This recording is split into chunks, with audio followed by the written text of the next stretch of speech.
ማንቸስተር ዩናይትድ የ22 ዓመቱን የብራይተን አማካይ ተጫዋች የሆነውን ካርሎስ ኑም ኮማህ ባሌባን ለማስፈረም መቃረባቸውን ታላላቅ የእንግሊዝ ሚዲያዎች በመዘገብ ላይ ይገኛሉ።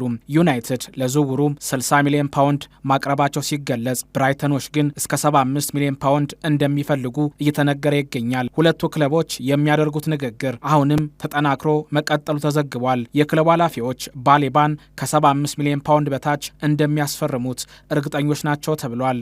የካርሎስ ባሌባ ጉዳት ለተጨማሪ 2 ወይም 3 ሳምንታት ከሜዳ እንደሚያርቀው ይጠበቃል። ነገር ግን የማንቸስተር ዩናይትድ አመራሮች በተለይም ማይክል ካሪክና ምክትሉ ስቲቭ ሆላንድ ተጫዋቹ ጉዳት ላይ ቢሆንም ባሌባ ዩናይትድን እንዲቀላቀል ትልቅ የሚባል አስተዋጽኦ እያደረጉ እንደሚገኝ ተሰምቷል። ተጫዋቹ በግል ጉዳዮች እንደተስማማም ታውቋል። የሰሜን ለንደኑ ክለብ አርሰናል የአስቶን ቪላውን የማል ተከላካይ የ28 ዓመቱን እንግሊዛዊ ኤዝሪ ኮንሳን ለማስፈረም ከጫፍ መድረሳቸው የተነገረ ይገኛል። ተጫዋቹም አርሰናልን መቀላቀል ፈልጋለሁ ብሎም ለቪላ አመራሮች መናገሩ ተሰምቷል። የአርሰናሉ ስፖርቲንግ ዳይሬክተር አንድሪያ ቤርታ ከቪላ አመራሮች ጋር ሲያደርጉት የነበረው ውይይት በስኬት መጠናቀቁ ተሰምቷል።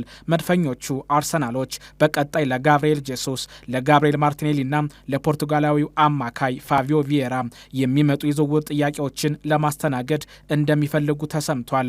ስማቸው ያልጠቀሰም የተለያዩ የአውሮፓ ክለቦች ሶስቱን ተጫዋቾች ለማስፈረም ፍላጎት እንዳላቸው ታውቋል። ኤታን ዋኔሪን በተመለከተ የክለቡ አመራሮች ተጫዋቹን በውሰት ብቻም ለመልቀቅ ሀሳብ እንዳላቸውና ተጫዋቹም በውሰት ወደ ሌላ ክለብ ለማምራት ፍላጎት እንዳለው የእንግሊዝ መገናኛ ብዙሃን በመዘገብ ላይ ናቸው። ሊቨርፑሎች ከፓሪስ ሰን ዠርመን ብራድሊ ባርኮላ ለማዘዋወር አሁንም በትኩረት እየሰሩ ይገኛል ተብሏል። በሁለቱ ክለቦች መካከል የሚካሄደው ውይይት መካሄድ መጀመሩም ተሰምቷል። የፔዥ ኃላፊዎች ለ22 ዓመቱ የመስመር አጥቂ ባርኮላ እስከ 140 ሚሊዮን ዩሮ እንደሚፈልጉ የፈረንሳዩ ለኪፕ መረጃን አጋርቷል። ባርኮላ ሊቨርፑልን መቀላቀል እንደሚፈልግ ለቅርብ ጓደኞቹ መናገሩም ታውቋል። የጊዜ ጉዳይ ነው እንጂ ባርኮላ የሊቨርፑል ተጫዋች የሚሆን ይመስለኛል ማለት የቀድሞ የፔዥ ተጫዋች የነበረው ዝላታን ኢብራሂሞቪች ገልጿል።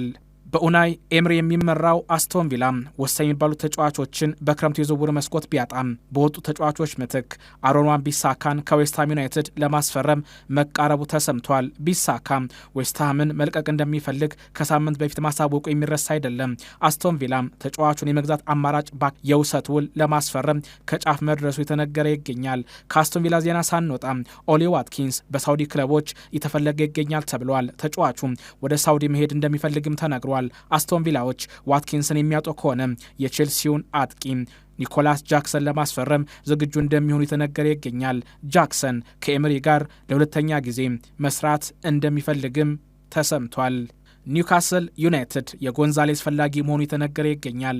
የ24 ዓመቱ ስፔናዊ የቀድሞው የባርሴሎና፣ ቫሌንሲያ እና ፖርቶ እንዲሁም በአሁኑ ሰዓት በማንቸስተር ሲቲ የተጫወተ የሚገኘው የ24 ዓመቱ አማካይ ኒኮ ጎንዛሌስ ኒውካስል ዩናይትዶች ለማስፈረም እንቅስቃሴ መጀመራቸው ተሰምቷል። ኒውካስል ዩናይትድ ተጠናክሮ ይመጣል ተብሎ ሲጠበቅ አሰልጣኙ ኤዲሃውን ጨምሮ ወሳኝ የሚባሉ የቡድኑ ተጫዋቾችን ብሩኖ ጊማሬዥን እና ሳንድሮ ቶናሊን በማምጣታቸው ምክንያት የኒውካስል ዩናይትድ ደጋፊዎች ደስተኞች አለመሆናቸውና በክለቡ አመራሮች ላይ ተቃውሞ ለማሰማት እቅድ መያዛቸው ታውቋል።